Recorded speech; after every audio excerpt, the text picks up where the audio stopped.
The clock on my office wall chimed, a low, muffled sound that barely registered, 3 in the morning. The rest of the villa was dark, silent. My fortress. Perched high above the glittering, sleeping beast of New York was a tomb.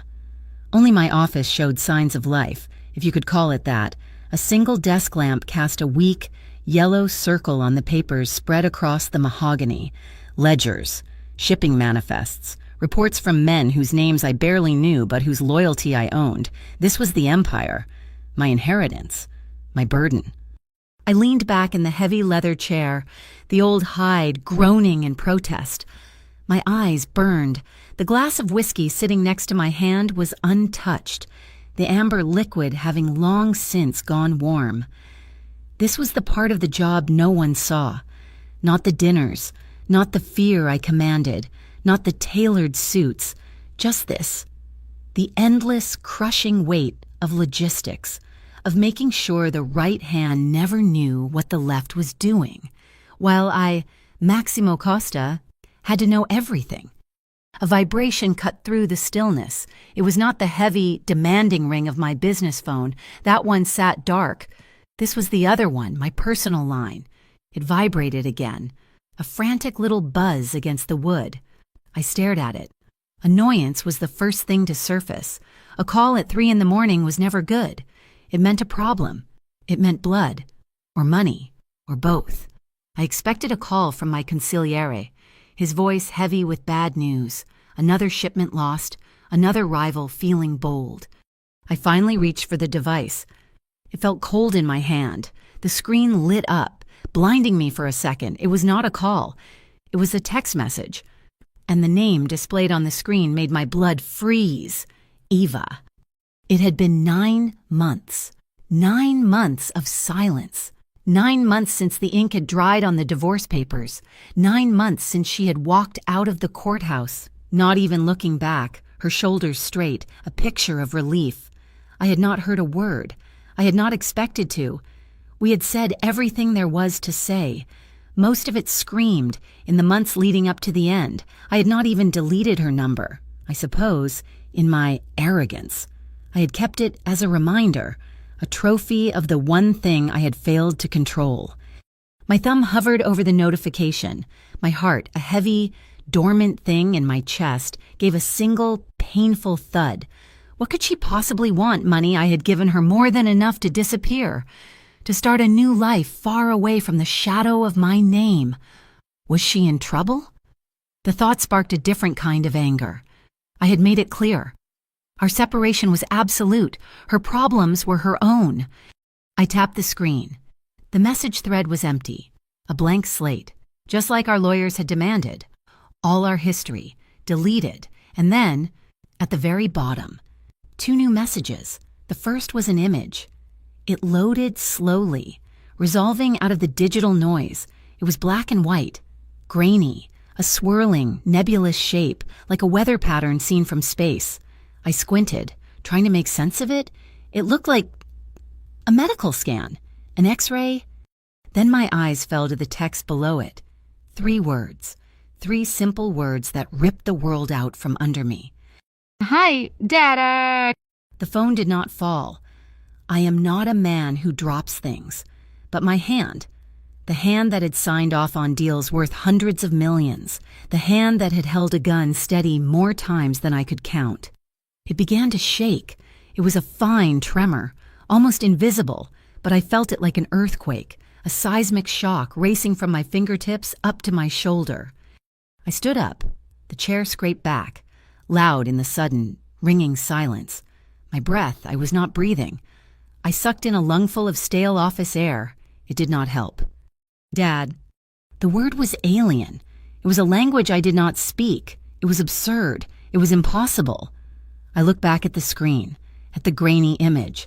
My mind, sharp and analytical, finally clicked the pieces into place. It was not a weather pattern. It was a sonogram. I had seen them before, in movies, once. One of my lieutenants, a young, stupid kid, had carried one in his wallet. He was dead now. I stared at that image, the little white shape floating in the darkness. Hi, Dad, the exclamation point was a beacon of pure, terrifying cheer. This had to be a joke. A cruel, vicious, deeply personal joke. But Eva, she was not cruel. She was angry. She was righteous. She was tired. But she was not cruel. My mind raced. A frantic accounting. 9 months. The divorce was final 9 months ago. I paced the length of the office. From the bulletproof windows overlooking the city to the cold, empty fireplace, I counted backward. When was the last time the memory hit me? Unbidden. It was not a night of passion. It was a night of war, the fight to end all fights. The night before she packed her bags, the night before the lawyers were called. It was whiskey and screaming and the desperate, violent crash of two people who knew it was over. An ending that felt like a car wreck. And it was... Yes, it was just over 9 months ago. The math worked. A cold sweat broke out on my forehead. I stalked back to the desk. She knew. She had to have known when she sat across from me in that sterile legal office. Her face calm, her hands steady as she signed her name, severing her life from mine. She knew she was carrying my child, my son, my daughter, my heir. A white-hot wave of rage flooded my system, so potent it made me dizzy. How dare she? How dare she keep this from me, to hide my blood, to deny me? To deny me what I did not want a child. A child was a weakness. A child was a liability. In my world, a family was not a blessing. It was a target. It was a string for your enemies to pull. I had built my life on having no strings.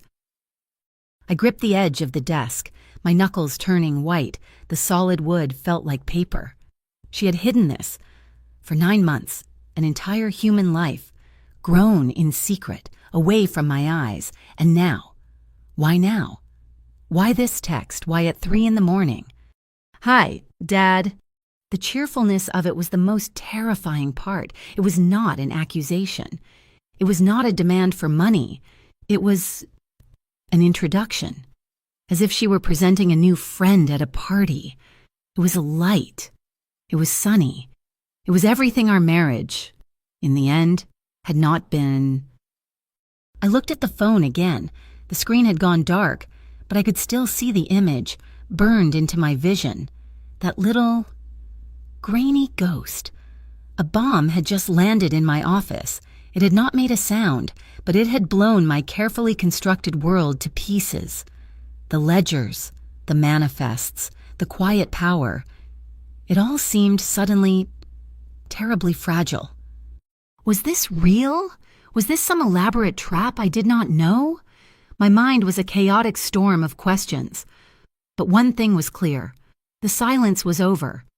Eva had just reached out from the past, and she was dragging a future with her. A future I had never asked for. A future that was, apparently, mine. The quiet of the villa was no longer peaceful. It was the suffocating silence of anticipation. I had to see her. I had to know.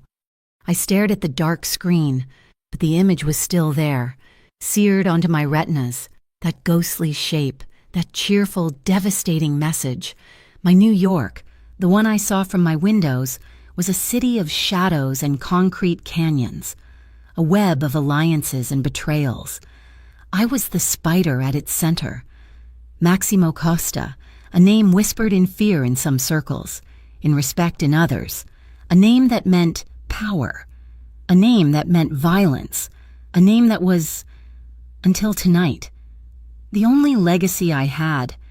People see this city, this New York, and they see the lights, the theaters, the money. They see the vibrant, chaotic pulse of it. I see the veins. I see the arteries. I see the dark, dirty blood that keeps the machine running. I do not just live in this city. I am part of its foundations. My family, the Costas. We built parts of this city in our own image. We own the docks you do not see, the unions you do not hear about, the politicians who smile on television but take their orders in dark restaurants. This is my world. It is cold. It is brutal. And it is precise. There is no room for error. There is no room for sentiment. I built myself in its image. I am the man who chairs meetings where a single nod from me can end a life or begin a war. I am the man who has everything. The penthouse villa, the cars, the respect that is just a pretty word for fear. I have hundreds of men who call me boss, who would kill for me, who would die for me. And in all this noise, in all this power, I am utterly, completely alone. It is the cost of the crown. A king has no friends, only subjects and enemies. I have never had a real connection. I have never allowed one. Except for her. Eva. The name tasted like ash in my mouth. Even her name was a contradiction. Life. She was the one vibrant, uncontrollable, beautiful thing that had ever breached my walls. I remembered the first time I saw her. It was not at some gala. It was at a small art gallery downtown, a place I had gone only to buy the owner's silence on a different matter. She was working there. She was arguing with a customer, a wealthy man who was used to getting his way. And she was not backing down.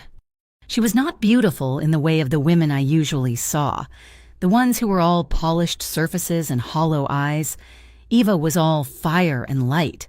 She had a mind like a steel trap and a laugh that could disarm a firing squad, and she was not afraid of me, not even when she found out who I was. In the beginning, that was what drew me in. She knew my name. She knew what it meant. And she looked me in the eye anyway. She challenged me. She argued with me. She saw the man, Maximo, not the monster, Costa. And God help me, I loved her for it. I loved her with a ferocity that scared even me. It was a stupid, reckless, dangerous thing to do, to let someone in, to give them that kind of power. I can still remember the early days, before the rings, before the titles, when it was just us, hidden away in a small apartment she kept, pretending my world did not exist for a few hours. We would talk for hours. She would read to me from books I did not understand. She would make me food, simple things. But it was the only time in my life I ever felt fed. She was smart. She was strong. She was the most resolute person I had ever met.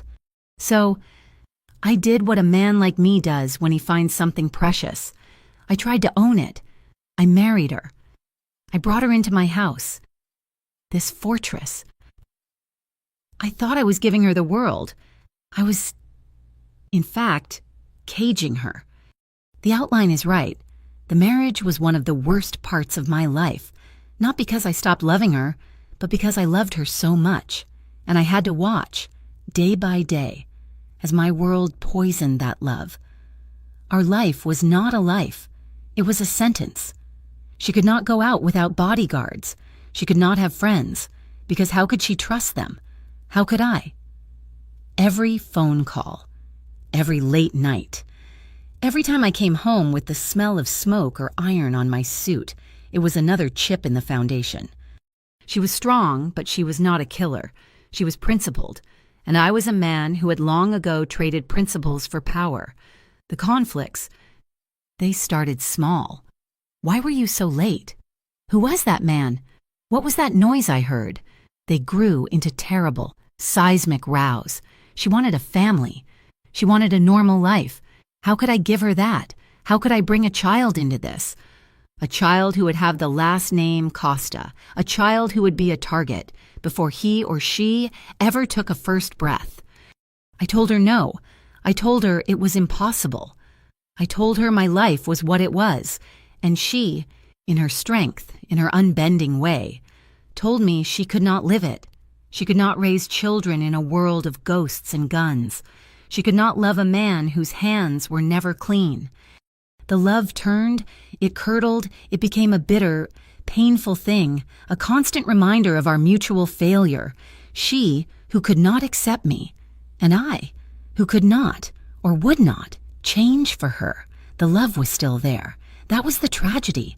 It was buried under 9 feet of resentment and fear. It was the thing that made our fight so brutal. You can only be that hurt by someone you truly love.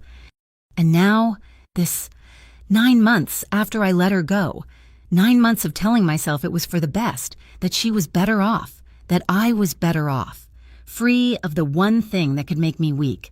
She sends me this, a sonogram, and 3 words. "Hi, Dad." She had kept it.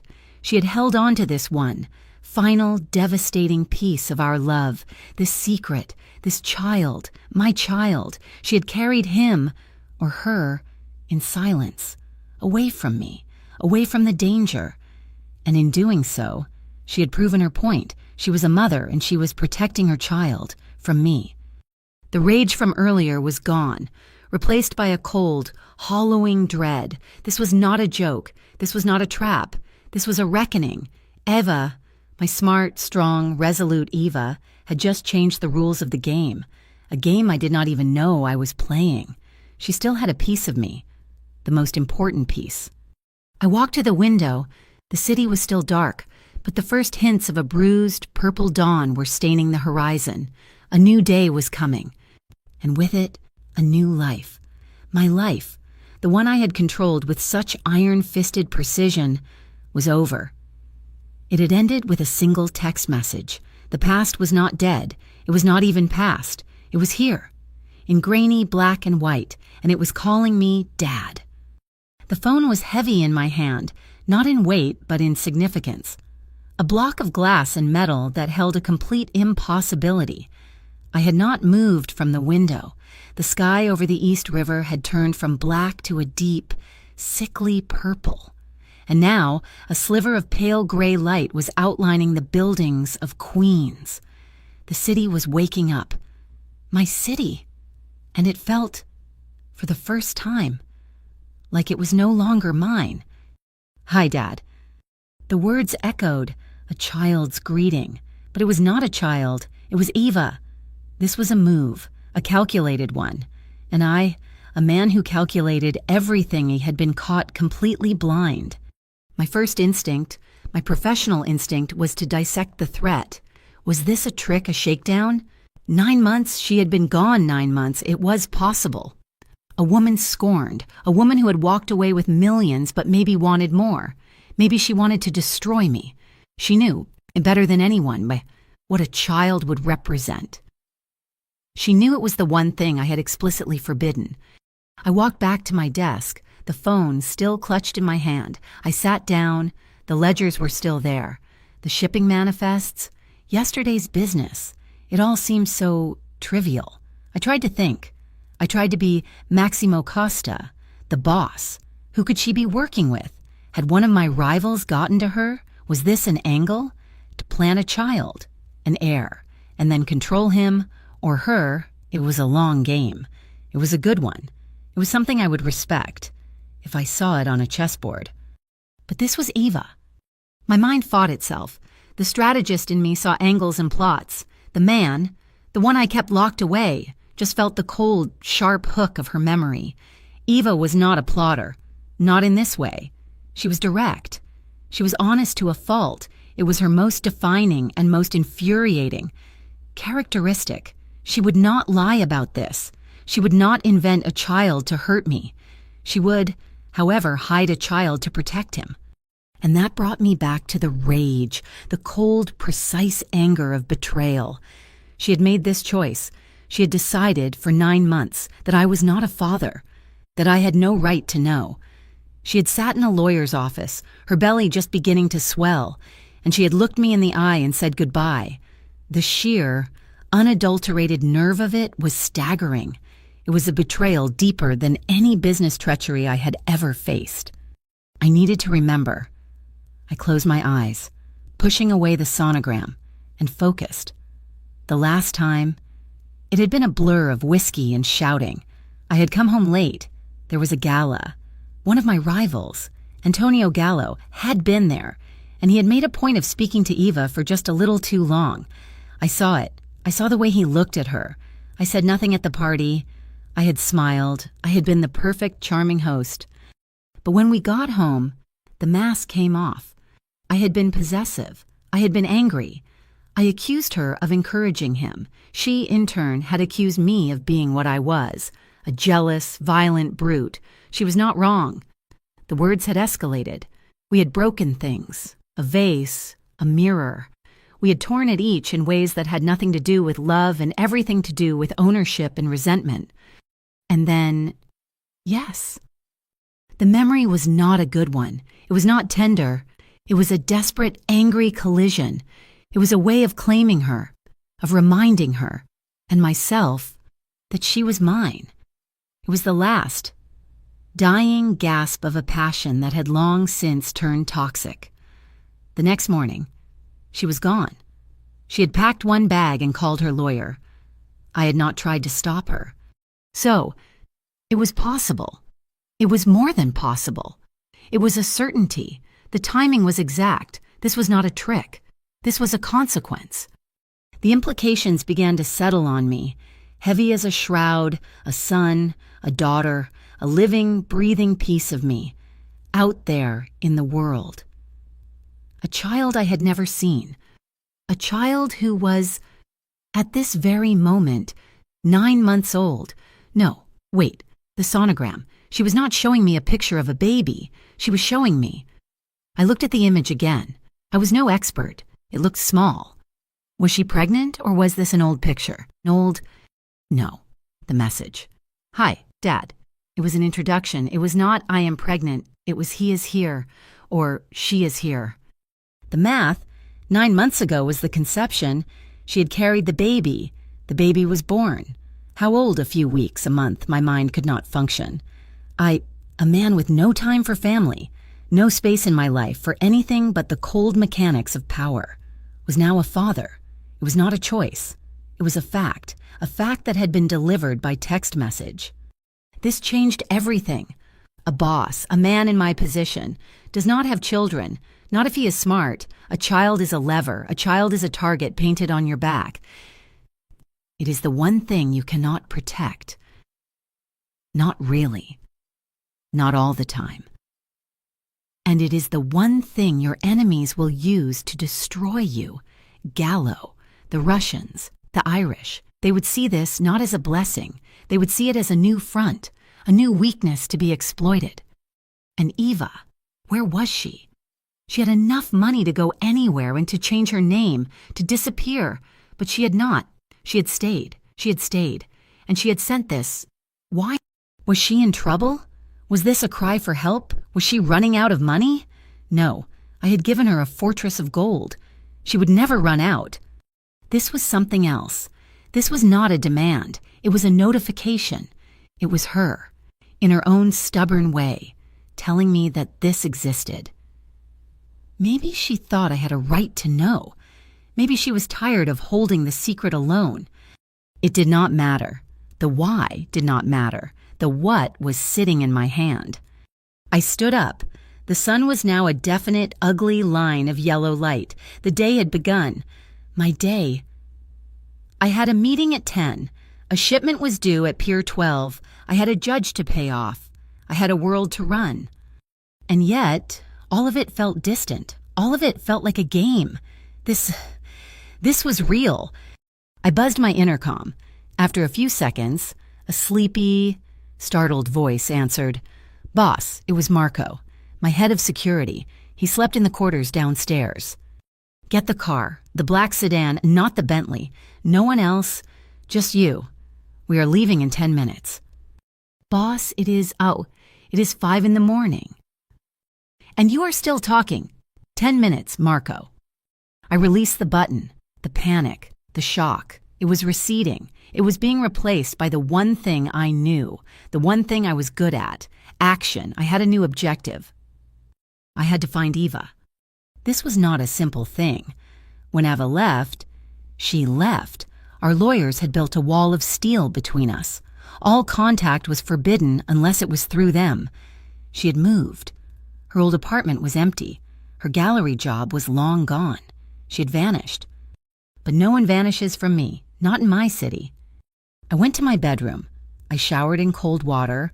I dressed, not in a suit, jeans, a dark sweater, my driving gloves, the clothes I wore when I was not Maximo Costa, the public figure, but Maximo, the man who did his own work. When I came back to the office, I looked at the phone. I had not replied. What could I say? Who is this? Is this a joke? Congratulations. No, words were pointless. Words were what had destroyed us. I needed to see her. I needed to see her face when I asked the question. I needed to see her eyes. And I needed to see the child. My God, I needed to see my child. The thought hit me with the force of a physical blow. It was not a target. It was not a liability. It was my child. I picked up the phone. I sent a single message back to her. One word. Where? It was not just a question. It was a command. It was the beginning of the new war, a war for which I had no preparation, a war where the enemy was my own past, and the prize was a future I had never, ever wanted, a future that was now unavoidable. My world of shadows and steel was about to collide with a world of what? Of sonograms and sunny notes. The entire foundation of my life was about to be ripped out from under me, and I was the one lighting the fuse. The phone was silent. I stared at the single word I had sent, "Where?" until the screen timed out and went black. The silence in the car was heavy, broken only by the sound of the idling engine and Marco's nervous breathing. He was a good driver, smart enough to know that, when I was silent, he should be too. He was watching me in the rearview mirror. I could feel his eyes. "Drive," I said, my voice flat. "Where, boss?" The phone in my hand vibrated. A new message. Not an address, a question. "Are you gonna hurt me? Maximo." I closed my eyes. The old rage, the familiar burn of my temper, licked at my throat. Hurt her. She was the one who had hidden my son. She was the one who had lied, by omission, for nearly a year. She was the one holding the grenade. No. I typed back, one word, a lie, maybe. I did not know what I was going to do. Another vibration, this time an address, a coffee shop in Queens, a place I did not know, a neighborhood I had no business in. It was smart. Public, anonymous, a place where a man like me would stand out and where a scream would bring witnesses. She was still smart. "There," I said, and showed Marco the phone. He nodded, put the car in gear, and we pulled away from the curb, slipping into the sparse pre-dawn traffic. The drive was 20 minutes. It felt like 20 years. My mind, usually a fortress of cold logic, was a battlefield. I was trying to run the numbers, to assess the damage. But the data was all emotional. It was all a swirling mess of Eva's face, that grainy black and white image, and the staggering, terrifying reality of the word dad. I had spent my entire adult life building a wall around myself. Every action was calculated to increase my power, my influence, my invulnerability. I had no weaknesses. I had cut them all out. I had even cut her out, and now she had just handed me the single greatest weakness a man in my position could have, a son. My son. The words still felt wrong in my mouth. I had not even said them aloud. As we crossed the bridge, the city lights painting patterns on the dark water, Marco's work phone buzzed in its cradle on the dash, a different ring, a business ring. He glanced at it, then at me. "Answer it," I said. He picked it up. "Yeah." He listened. His face, visible in the green glow of the dashboard, tightening. "What do you mean?" "Hit." He listened again. "How many Gallo are you sure?" Gallo. Antonio Gallo, the man who had looked at my wife for too long, the man whose ambition was a poorly kept secret. Marco was staring at me, the phone still pressed to his ear. "Boss," he said, his voice tight. "The Red Hook warehouse. It was just hit. A crew. They knew the guard schedule. They took the whole shipment. Sal's guys think it was Gallo." The shipment, $3 million in uncut diamonds, waiting to be moved. A message, a bold one. Gallo was testing me. He was poking the bear. Normally, I would have diverted. I would have had Marco drive me to the warehouse. I would have made calls. I would have had 3 of Gallo's men in my own warehouses by noon, and one of them would have told me everything. My pulse would be thumping. I would be alive with the thrill of the hunt, the clarity of warfare. I felt nothing but a dull, cold annoyance. It was a distraction. Tell Sal to clean it up, I said. Marco blinked.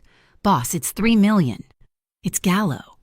Did I stutter? Marco tells Sal to clean up his own mess and find out who on his team is on Gallo's payroll. I turned to look out the window. We are not stopping. Marco stared at me for 1 second too long. In that second, I saw the calculation in his eyes. The boss was compromised. The boss was acting erratically. He turned back to the phone. You heard him. Clean it up and find the leak. The boss is not happy. He hung up. The rest of the drive was silent, but the air had changed. The first shot had been fired. My rivals, my so-called allies, they smell everything. They smell weakness. They smell distraction.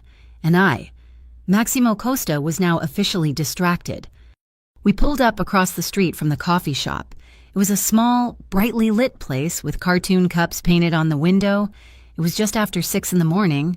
A few workers were inside, grabbing coffee on their way to the subway. Wait here, I told Marco. Keep the engine running. Boss, let me come with you. You will wait. I got out of the car. The morning air was cold, smelling of diesel and fresh bread from a bakery nearby. I crossed the street. I did not check for threats. I did not scan the rooftops. For the first time in my life, I was not thinking like a target. I was just walking. I pushed the glass door open. A little bell tinkled, a cheerful, idiotic sound, and there she was. She was sitting in a booth by the back window. She was not the same woman I had divorced. The fire was still there, in her eyes, but it was banked. It was guarded. She was thinner, almost frail, but her hands were wrapped around her coffee cup with that same stubborn strength I remembered. She was worn down, tired, and she was terrified of me. I walked toward her. I did not say anything. I just slid into the booth opposite her. She flinched, a small, barely perceptible movement. She would not meet my eyes. She was staring into her cup. Eva, I said. She looked up. Her eyes, still the same impossible shade of green. They were red-rimmed. She'd been crying. Maximo, she said. Her voice was a whisper. Is it true? I asked. I did not have time for pleasantries. I did not have time for the past. She knew what I meant. She did not pretend. She just nodded. Yes. And it is mine. That made her angry. The fire flared. Of course he is yours, she snapped, her voice low and fierce. Who else I am, not you. Maximo, I do not just move from one person to the next. The insult landed. It was deserved. I ignored it. 9 months, Eva. You sat in that office. You looked me in the eye. You took my money and you said nothing. Why, your money, she said with a bitter laugh. I did not touch your money, not a cent. I put it all in a trust. For him, I have been working 2 jobs. I clean apartments, Maximo, and I wait tables at night. I did not want your blood money. The image of her, his, Eva, scrubbing floors, it did not compute. It made me angry. You are a fool. I am a mother, she corrected me. I did what I had to do, to protect him, from you, from that. She gestured vaguely toward me, toward the black sedan waiting outside, toward the entire world I represented. Protect him, I said. The words were cold. By letting him be born in this, by working 2 jobs, by being alone, you call that protection. It is, she said, and now her eyes were clear. It is. He's safe. He's happy. He has never, not once, heard a man scream in anger. He has never seen a gun. He's never been woken up at 3 in the morning by his father coming home covered in whatever it is you get covered in. He is clean, and I am going to keep him that way. The conflict was right there, laid bare on the table between us. My world versus hers. My definition of protection versus hers. Mine meant armor and steel and guns. Hers meant anonymity and poverty and peace. Where is he? I asked. She tensed. He is not here. I did not ask if he was here. I asked where he is. With a friend, a neighbor. She watches him when I work the early shift. You leave my son with a stranger? The accusation was automatic, possessive. My son, I had said it. She is not a stranger. She is my friend. She is more of a family than you or anyone in your dark, broken world could ever be. She was almost shouting. A man at the counter looked over. I put my hand on the table. Eva, lower your voice. It was not a request. She recoiled, but she did her voice. You cannot be near him. Maximo, that is the deal. I sent you the picture because I am tired and because he is starting to look like you, and I thought you had a right to know. That is all. To know. Not to be in his life. You cannot be. You do not get to make that decision. I do, she insisted, won her voice a desperate hiss. I am his mother, and I will not have your life contaminate his. I will not have men like Gallo, or worse. Know he exists. She had said the name Gallo. She still paid attention. She was still smart. Before I could answer, my own phone vibrated. Not a text. A call. My personal line. I looked at the screen. It was my lawyer, David. He would not call me at this hour unless the world was ending. I have to take this, I said. I answered. What? Maximo, thank God. David's voice was panicked. What did you do? What are you talking about? I said, my eyes still locked on Eva. The Gallo shipment. I just got a call from a prosecutor in the district attorney's office. He's a friend. He said Gallo's people just delivered a gift, a witness. One of Sal's men, he is singing, Maximo. He is giving them everything on Red Hook. They are talking about a RICO charge. They are moving fast. They are going to freeze your assets. They see this as an opening. The blood in my veins turned to ice. Gallo had not just hit my warehouse. He had captured one of my men, and he had not killed him. He had turned him over to the Federals. This was not a poke. This was a full declaration of war. He was not trying to steal from me. He was trying to erase me. He was using the police, the government, to do his dirty work. And he was doing it now, because he thought I was weak. Maximo, Eva's voice was small. She saw my face. She knew. I stood up. The internal conflict was over. The choice had been made for me. I was a man who was good at one thing: war. I have to go, I said to David, and hung up. What is it? Eva asked, standing up too. What is wrong? My past, I said, looking at her. It is not as dark as my present. I threw $50 on the table for the coffee. This is not over, Eva. What are you doing? I am going to work. I said. I started to walk away. I had to fix this. I had to remind Antonio Gallo and the rest of the city who I was. I had to be the monster. Maximo, she called after me. I stopped at the door. I turned. He has your eyes, she said, her voice breaking. His name is Angelo. Angelo, the name of my father. I did not say anything. I just looked at her. I saw the mother, terrified. I saw the child, Angelo, my son, hidden away. And I saw the war that Gallo had just declared. I will protect what is mine, Eva, I said. It was not a comfort. It was a threat. It was a promise. I was not just talking about my money or my empire. I was talking about him, Angelo. I walked out the door, the little bell tinkling behind me. I was a man torn in two. Half of me was the cold, calculating boss on his way to wage a war to save his empire. The other half was a father who had just learned his son's name, and I did not know which one was more dangerous. The war with Antonio Gallo was not a war. It was a butchering. He had come at me with the full force of the federal government, and I, for the first time in my life, was on the defensive. My assets were frozen. My lawyers were drowning in subpoenas. The RICO charge was a guillotine hanging over my head.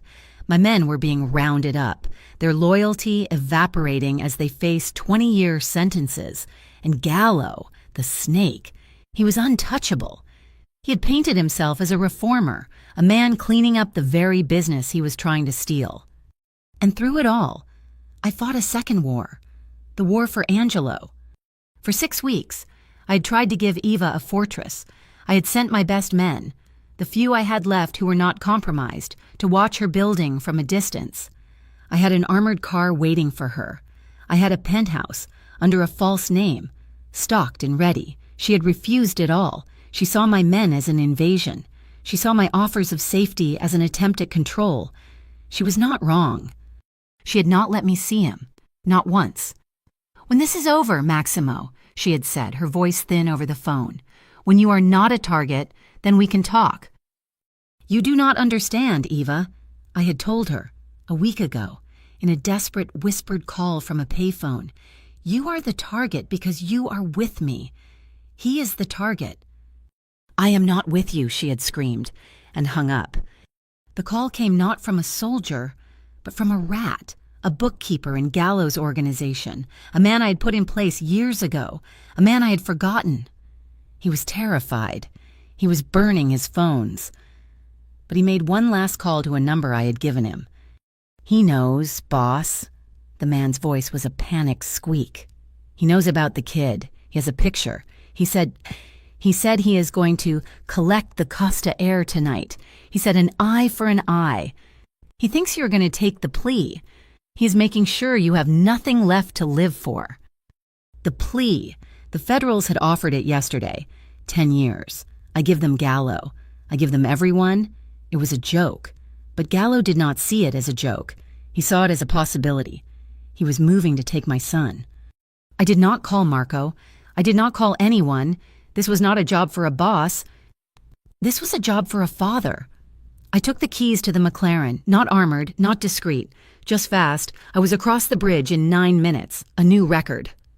I took the stairs to her apartment 2 at a time. The lobby was empty. No guards, no observers. She had sent them away, my men. She had told them to leave. The sheer suicidal foolishness of her pride made my blood boil. I did not knock. I used the key I had copied months ago. She was in the living room, packing, boxes, 2 suitcases. She was running.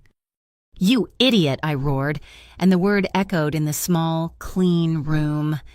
She spun around, her hand flying to her chest. "Maximo, you cannot. I am leaving. I am taking him away from this. From you." "You are too late," I said, grabbing her arm. "He knows. Gallo, he knows about Angelo. He is coming."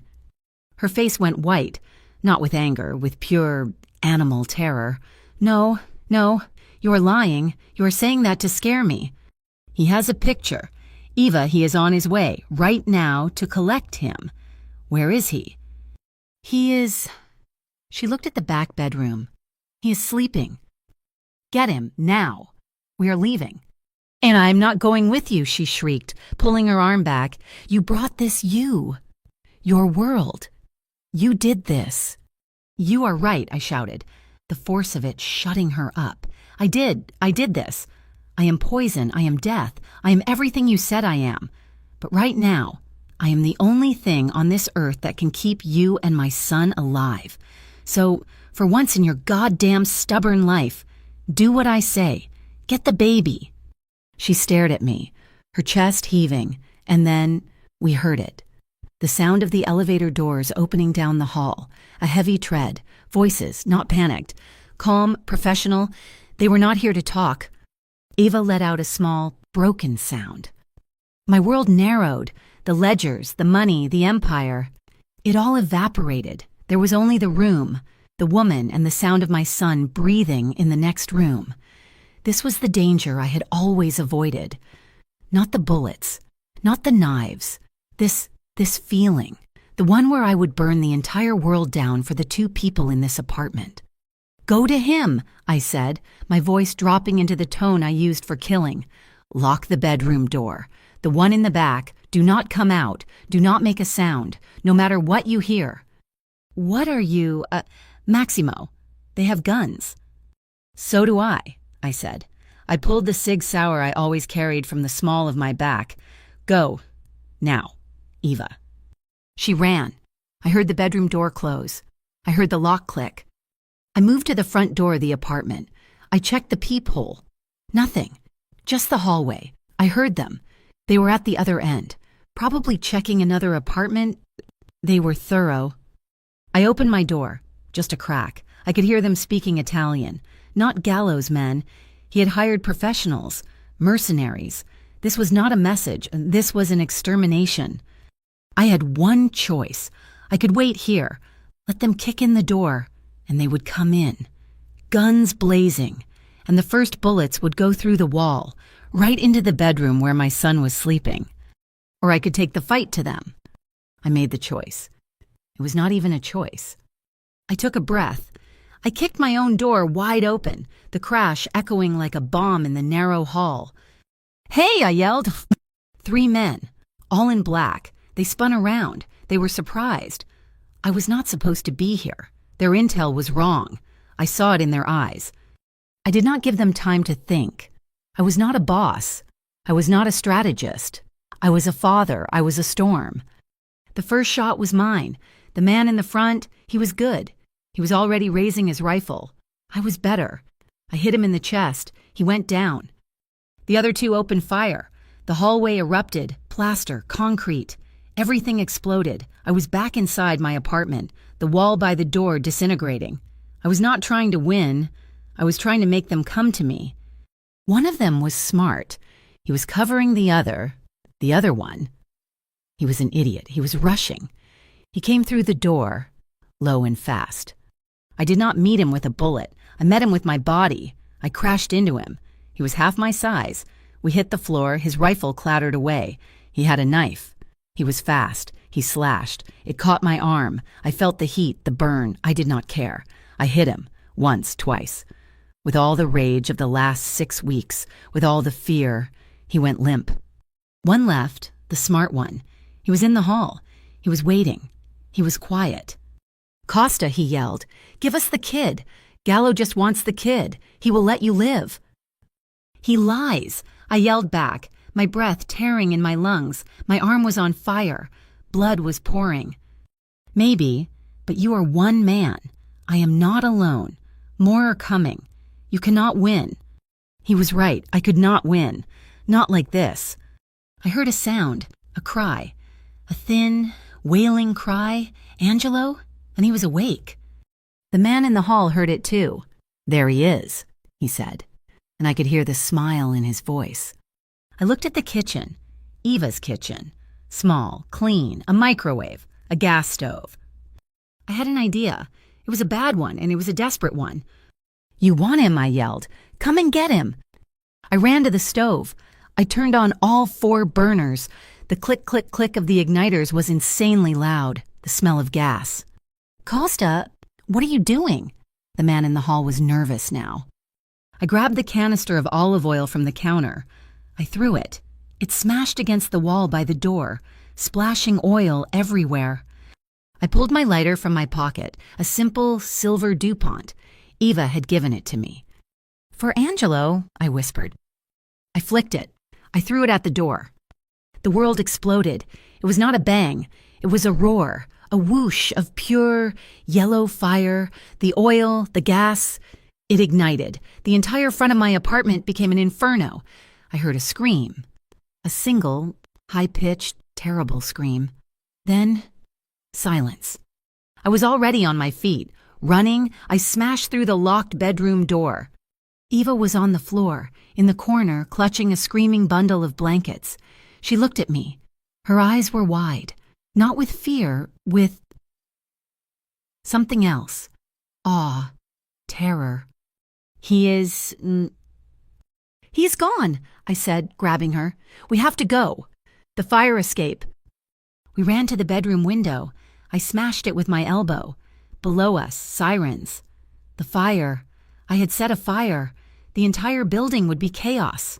It was our only chance. "Give him to me, Dan," I said. "No." "Eva, give me the child. I have one good arm. You go first." She looked at me, at the blood pouring down my front, at the smoke, and she handed me my son. He was so small, so light. He was still crying. I held him to my chest, my one good arm wrapped around him. His cries were muffled against my sweater. "Go," I said. She went. She scrambled out the window and onto the metal escape. I followed, one-handed, holding my son. The world was smoke and sirens and the small, warm weight in my arm. We were in the alley, running. The McLaren was a block away. I could hear it, my heart. It was not just my heart, it was his. We piled into the low car, Eva in the passenger seat, me in the driver's seat. I put Angelo in her lap. "Hold him," I said. I turned the key. The engine roared, a beast waking up. "Where are we going?" Eva whispered. She was shaking. She was looking at my arm, which was now a solid mask of red. "Away," I said. I looked in the rearview mirror as I spun the car around. I saw the smoke. I saw the lights. I saw the burning building. I saw my entire empire, my entire life, going up in flames. Gallo had won. He had taken everything. But I was the one holding the prize. I looked at Eva. She was crying silently, her face pale, her hands clutching Angelo so tight her knuckles were white. "He will not stop," she whispered. "He will find us." "Yes," I said. I hit the gas. The car leaped forward. I had to choose my work or my family, my empire or my son. It was not a choice. It was a joke. The empire was gone. It was ashes. It was the burning building in my mirror. It was the RICO charge. It was the men I had killed. But my son, he was here. He was warm. He had stopped crying. He was just looking at me. His eyes, he had my eyes.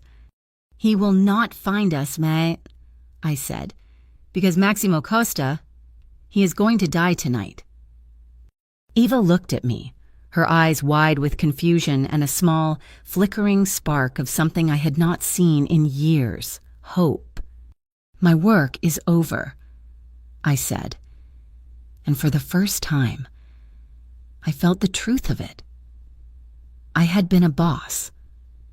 I had been a king. It was all gone. But I was a father, and that job was just beginning. The McLaren was a black streak against the graying dawn, weaving through the arteries of a city I no longer owned. The wail of sirens was behind us, a fading chorus that marked the end of my life. I was driving one-handed. My left arm, from the elbow down, was a useless, heavy thing, slick with my own blood. The dashboard lights were flashing, a low fuel warning. It was almost comical. I had run an empire, and I had forgotten to gas up my car. "It hurts." Eva's voice was a tremor in the dark. She was not talking about her. She was looking at my arm, her face a pale, ghostly mask. Angelo was asleep in her arms, his small face so new and perfect, blissfully unaware of the inferno we had just fled. "It is nothing," I said. The lie tasted like copper. The pain was a living thing, a hot wire coiling from my hand to my shoulder. My vision was starting to blur at the edges. I had to stay awake. "You need a doctor, Maximo," she whispered. You are bleeding everywhere." "No doctors," I said. A doctor meant a hospital. A hospital meant police. Police meant Gallo's men would be there before the blood was even dry.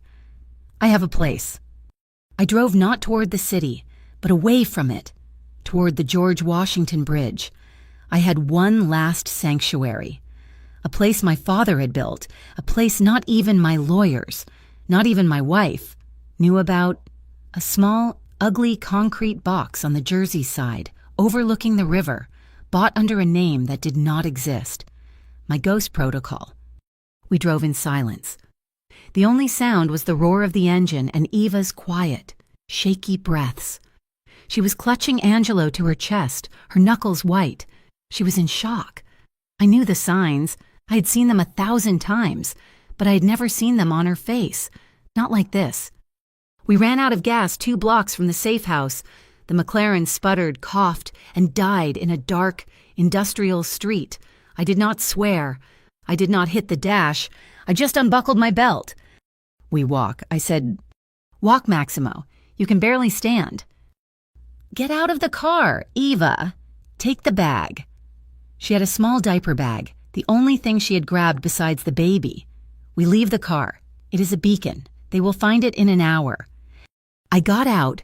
The second my feet hit the pavement, the world tilted. The blood loss was catching up to me. I leaned against the car, the cold metal a shock to my system. Eva scrambled out, her eyes wide as she looked at me. I was not a boss. I was not a king. I was a man bleeding out on a dirty street in New Jersey. She saw it, and for the first time, she did not look at me with hate. She looked at me with, I did not know what it was.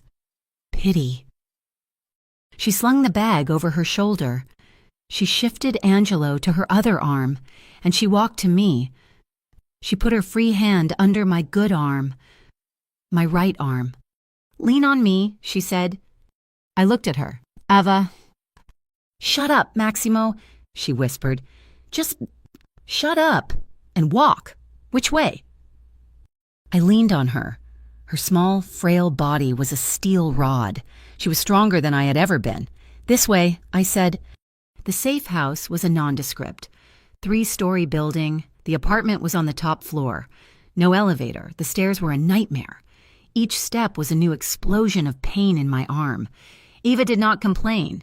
She just grunted under my weight, her focus absolute. I punched in the code, a simple one, my father's birthday. The door opened. The apartment was a time capsule. It smelled of dust and old coffee. The furniture was from the 1980s.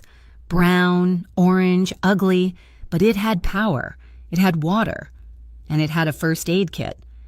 In the bathroom, I gasped, collapsing onto a hideous plaid sofa. In the cabinet, a blue box. Eva put Angelo, still sleeping, in the center of a dusty, king-sized bed. Then she was gone. She came back with the box. She did not ask permission. She ripped my sleeve open, the sound of the fabric tearing loud in the silent room. She hissed. The knife wound was deep, long, from my wrist to my elbow. It was not a slash. It was a canyon. We have to sew this, she said, her voice shaking, but her hands were steady. She pulled out a needle, thread, and a bottle of antiseptic. Just do it, I said, gritting my teeth. She poured the antiseptic. It was not a fire. It was a nova. I roared. I did not mean to. The sound just ripped out of me. Angelo, in the next room, started to cry. Eva's head snapped up. Shh, she said, not to me. To him. It is okay, baby. Mama is here. She looked back at me. Be quiet, withoutly she ordered. You are scaring him. And so I was quiet. I bit my lip until it bled. I watched her, my ex-wife, the woman who hated me. As she pushed a needle through my skin, her brow was furrowed in concentration. Her hands were gentle, efficient. She did not know what she was doing. Not really, but she was doing it. She was saving my life. When she was done, she wrapped my arm in thick, clean gauze. Her hands were covered in my blood. She looked at them. Then she looked at me. That is all I can do, she said. You need a real doctor. This is good, I said. My voice was hoarse. You did good, Eva. She did not say thank you. She just went to the sink and washed her hands, scrubbing her skin raw. The baby was still crying, a high, thin, desperate sound. He is hungry, she said, her back to me. The bag, I have a bottle. She went to the bedroom. I heard her murmuring. The crying softened, then stopped. I was alone on the couch. The adrenaline was gone. The pain was a tidal wave. I was so tired, I had not slept in... I did not know. 2 days 3. I closed my eyes, just for a second. I woke up to a new sound, a small, gurgling coo. I opened my eyes. The sun was high. It was afternoon. I was still on the couch. Someone had put a dusty, knitted blanket over me. I sat up. The pain was still there, a dull, throbbing bass note. But my head was clear. Eva was asleep in a chair opposite me. She was exhausted. Her face, in the light, was lined with a weariness that cut me to the bone. And he was on the floor, lying on his back on the blanket I had been under. He was not crying, he was just looking. His small fists were batting at the air. He was wearing a small blue outfit. I stared at him. This was my son, Angelo. I had killed 3 men for him. I had burned down a building for him. I had destroyed my life for him. And I had never even touched him. My good arm, my right arm, it was shaking, not from blood loss. I got off the couch. Slowly, my legs were weak. I knelt on the floor next to him. He was small. He was perfect. He had a tuft of dark hair. He had my nose and, as Eva had said, he had my eyes. They were open, wide, and looking right at me. I reached out a finger. I touched his hand. His fingers, impossibly tiny, wrapped around my own. It was not a grip. It was a reflex. But it was a connection. It was an anchor. All the power, all the money, all the fear I had commanded, it was all smoke. It was all ashes. This was real. This was the only thing that had ever been real. My son, Angelo Costa. No, not Costa. He could not be Costa. Costa was a name that meant death. Costa was a name that had almost gotten him killed. I heard a shift. Eva was awake. She was watching me. Her eyes were not angry. They were not hateful. They were searching. Maximo, she said. I did not look away from the baby. You were right, I said, my voice thick. You were right to keep him from me. She was silent. My life, the life I led, it is over, I said. Gallo, the Federals, they think I am dead. They will look for a body in the fire, my car. They will find it. They will find the blood. Maximo Costa died in that fire. But he did not, she said. No, I said. I looked up at her. He did. The man who sat in that office, the man who ran the docks, the man you married, he is gone. I burned him down myself. So who are you? She asked. I looked back at my son. His tiny fingers were still wrapped around mine. I do not know, I said, but I am his father.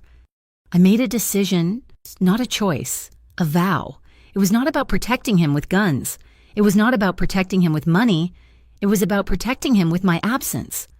We have to go, I said. Go where we are trapped. Maximo, they will be hunting us. They are hunting me, I said.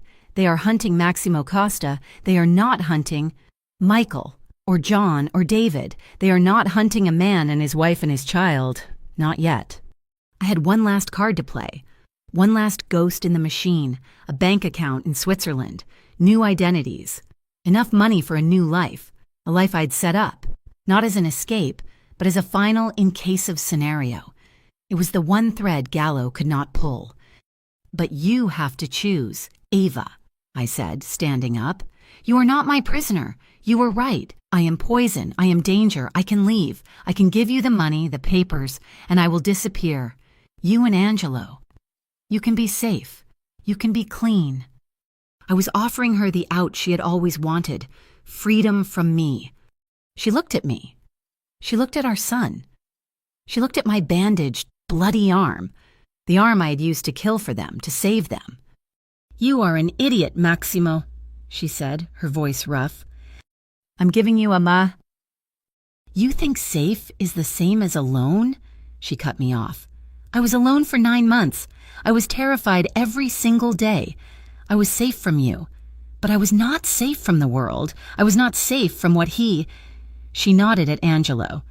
Represents, he is your son. He is a Costa. That will never wash off. Not completely. She stood up. She walked over to me. She was so small, and she was the strongest person I had ever known. You think you can just walk away? She asked. I can, I said, to protect him. No, she said. She reached out, her fingers hovering over my good arm. She did not touch me. The only way to protect him is to do it together. I cannot do this alone, Maximo. I thought I could. I was wrong. It was not forgiveness. It was not love. It was a truce. It was a business deal. It was a new kind of alliance. forged in fire and blood. "The man you were, he is dead," she said. "You are right. But this man—" She looked at me, really looked at me. "This man, he has a chance to be a father." She was giving me a choice, not between my work and my family, but between my past and my future. I looked at Angelo. I looked at Eva, the woman who had seen the monster in me, the woman who had seen the father. "Okay," I said, "together." It was the hardest word I had ever said, and the only one that mattered. The fight was not over. Gallo was still out there. The world was still out there. But I was not a boss fighting for an empire. I was a man, fighting for his family. And that made me more dangerous than Maximo Costa had ever been. We left New Jersey at 4 a.m, 2 days after the fire. My arm was a throbbing, agonizing mess, but I had stitched it, and Eva had kept it clean. We took a bus. Maximo Costa sat in the back of a reeking Greyhound bus, my head covered by a hoodie, my son bundled in Eva's arms. We looked like what we were, refugees. Maximo Costa was dead. The news was everywhere. A tragic fire. A notorious mobster, already under indictment, caught in a rival's explosive trap. The Federals, in a statement, had said his unfortunate demise would not stop their investigation. Gallo, in a brief televised interview outside a courthouse, had looked somber. He had offered his condolences to a family that no longer existed. He had won. He was the new king. Let him have his ashes. We became the Harrisons, Michael, Eva, and Leo, not Angelo. Angelo was a name from my past, a name my father carried, a name tied to a legacy of blood. Eva had chosen Leo. Like a lion, she had said, her first small smile in a week, but a new one. We went west, far west. We bought a small house with cash in a town in Oregon, a town that smelled of pine trees and rain. There were no sirens, there were no skyscrapers, there was just quiet. It was the loudest sound I had ever heard. The Swiss account had been enough. We had new papers, new lives. I was Michael Harrison, a man with a mysterious inheritance and a quiet disposition. I told people I was a consultant. No one asked what that meant. Here, people respected privacy. The first 6 months were a new kind of war, a war with myself. I was not a boss. I was not a killer. I was a man who did nothing. I woke up. I drank coffee. I watched Eva with Leo. I learned what it was to be useless. Eva, she bloomed in the quiet. The lines of terror around her eyes softened. She started to laugh again, not the fiery, challenging laugh I remembered, but a new sound, a softer, brighter thing. She would take Leo to the park. She would talk to the other mothers. She was normal. She was what she had always wanted to be. And I was the ghost at her table. I was a good father, in the mechanical sense. I learned to change a diaper. My one hand, my good hand, was steady. I learned to mix a bottle. I learned to hold him, my 6-month-old son, so he would not cry. He still had my eyes. And when he looked at me, I felt a kind of judgment, a purity, that made me want to look away. What right did a man like me have to hold something so clean? The change in me. It was not a revelation. It was a sanding down. It was the slow, agonizing erosion of Maximo Costa. I had to learn how to be Michael. Michael did not snap his fingers for service. Michael did not look at every man in a room and assess how to kill him. Michael was boring. He was quiet. He took out the garbage. I started to work with my hands. I fixed the fence. I built a crib. I found I was good at it. The focus, the precision. It was the same part of my brain that had run my logistics. But at the end of the day, I had a fence, not a body, not a ledger full of sin. We, Eva and I, we were not husband and wife. We were survivors. We were partners in this strange new life. We slept in different rooms. But one night, I woke up I had had the dream again, the fire, the smell of burning oil and gas, the man's scream. I was in the kitchen, my good hand gripping the counter, my bad arm aching from the memory of the knife. She came in. She did not turn on the light. The same one, she asked. Yes, I said. She came over. She did not touch me. She just stood beside me, looking out the window at the dark, empty street. He's not in that fire anymore. Maximo. My name is Michael, I said too harshly. Not to me, she said softly. Not in here. She pointed to her head. In here. You are the man who walked into a fire for us. The man who sewed his own arm. The man who gave up. That. She waved at a non-existent empire. I did not give it up, I said, the truth bitter in my mouth. It was taken from me. I lost. Did you? She said. She turned. She was very close now. She reached up, her hand small and warm, and she touched the scar on my bad arm, the one the neighborhood doctor, a kind old man, had told me was a terrible shame. It looks to me like you won. And she kissed me. It was not the desperate, angry kiss from our past. It was not a kiss of passion. It was a kiss of acceptance. It was a kiss that said, I see you, all of you, and I am still here. We began again, not as Maximo and Eva, but as Michael and Eva. It was slow. It was hesitant, but it was real. It was a life built not on power, but on the shared truth of a screaming baby at 2 a.m. It was a life I had never known I wanted. It was a Tuesday. I was in the yard, stacking firewood. Leo, now almost a year old, was in a playpen on the porch, watching me. Eva was at the store. A black car, an old Lincoln, pulled up to the house.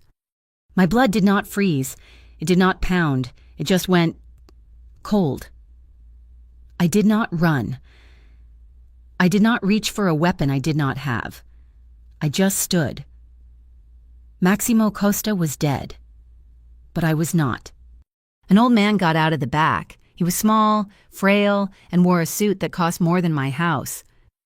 He had a cane. I knew him.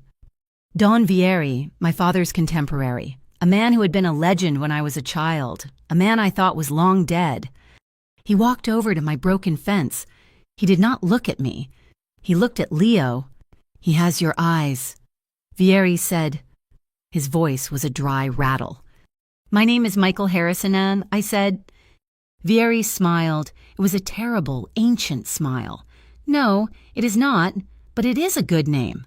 Michael, the archangel, the one who casts out the devil. He finally looked at me. His eyes were milky with age, but they were sharp. You look well, Maximo. The clean air agrees with you. What do you want? I asked. My hand was gripping the axe. Want, he chuckled. I'm too old to want. I'm here to, observe, to close a book. Gallo is your business, not mine. Antonio Gallo, Vieri said, and he spat on the ground, is dead. I froze. What? He did not enjoy his reign. The Federals, they are so efficient. They used the testimony of the late Maximo Costa. They used your lawyer's notes. They built a case. Gallo was arrested 3 months ago. He was denied bail. He was careless in prison. He was stabbed 27 times over a game of cards. Vieri shrugged. A tragedy. I stared at him. The king was dead. The man who had taken my empire. So it is over, I said. Is it? Vieri said. You are still Acosta, your son. He is Acosta. That name. It rings. Even here. Even in this forest. There are others. Not just Gallo. They will always wonder. They will always look for him. An heir is a threat. This was it. The threat. He was here to deliver it. He is not an heir, I said, my voice low. He is my son. His name is Leo Harrison, and I will kill any man who comes near him. Vieri laughed, a dry, hacking sound. Yes, yes, you will, that, I know. He leaned on his cane. That is why I am here. I do not understand.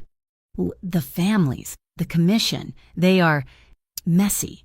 They do not like loose ends, a dead boss, a missing heir. It is not clean. They wanted to send men to clean it, to make sure the Harrison family disappeared. My hand tightened on the axe. But I told them no, Vieri said. I told them I would come. I told them I would see for myself. He pointed his chin at me. I see a man, a carpenter. Not a boss. I see a father, not a king. And so, Vieri said, I will go back, and I will tell them. The Costa line is finished. It died in that fire. With your pride. The boy is a Harrison. He is nothing. He is no one. He is not one of us. He will never be. He was giving me an out. He was giving me my life. He was not just allowing it. He was sanctioning it. He was ordering the world I had left to forget me. Why? I asked. You owed me nothing. You owed my father nothing. Your father, Vieri said, his eyes distant, was a good man and a fool. He loved the power, you. I watched you. You were good. You were better than all of them, but you did not love it. You loved the control. And now, he smiled. You have it. A wife, a son, a fence. This is your empire now. It is small, but it is all yours. He turned to go. Will I see you again? I asked. Vieri looked back, his small frame silhouetted against the pine trees. Do you want to? I looked at my son, who was babbling, holding his small hands out to me. No, I said. Then no, Vieri said. You will not. Goodbye. Michael Harrison, it was a pleasure to see you. He got back in the car. The old Lincoln drove away. I stood there for a long time, holding the axe. I was free. I was truly, finally, free. The past was not just dead, it was buried. I heard the front door open. Eva was home. She was carrying a bag of groceries. Who was that? She asked, her eyes narrowing at the car. Just a man, I said. I dropped the axe. He was lost. I walked over to the porch. I unlatched the playpen. I picked up my son. He smelled like milk and sunshine. He laughed, a pure, clean sound. I held him to my chest. He was not a target. He was not an heir. He was just Leo. Eva came up. She kissed me. She kissed Leo. Come on, she said. I bought groceries. I need help. I looked at her. I looked at my son, my empire, small and all mine. Was Maximo Costa truly gone? Could he ever be? I did not know. I did not care. All I knew was that Michael Harrison had to go help with the groceries, and that, for now, was enough. Thank you so much for listening to my story. Where in the world are you listening from? Let me know in the comments. I would love to connect and hear your thoughts. If you enjoyed this, please consider subscribing to my channel, Mafia Boss Stories, like the video, and give it a boost by hitting the hype button. It helps get these stories out to more people, and I truly appreciate your support.